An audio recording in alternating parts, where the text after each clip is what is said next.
కొన్నిసార్లు malaria test చేసినా malaria parasite దొరకకపోవడం, తెలియకపోవడం లాంటివి ఉంటాయి. అలాంటి టైంలో మనం మలేరియా లక్షణాలను ఎలా గుర్తించాలి? అది మలేరియా కింద ఎలాగా మనం నిర్ధారించుకోవాలి? సార్ మలేరియా ఏంటంటే ఎక్కువగా చలి జ్వరం వస్తుంది సార్. చలి జ్వరము, కాన్స్టెంట్ హెడేక్ ఎక్కువ ఉంటుంది సార్. దాంతోపాటు కొంతమందికి వాంతులు కూడా ఎక్కువ అవుతుంటాయి సార్. సెరిబ్రల్ మలేరియా కింద కన్వర్ట్ అవుతుంది. అవి ఎలాంటి కండిషన్స్ లో సార్?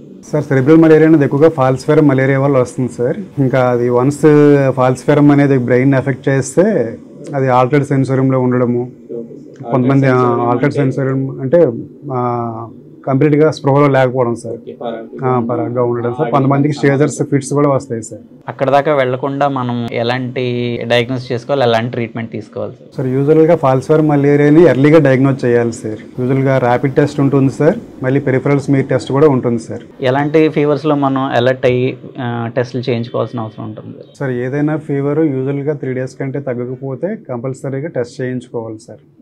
ఎందుకంటే అన్ని ఫీవర్స్కి కామన్ సిమ్టమ్సే ఉంటాయి sir. Okay sir, thank you.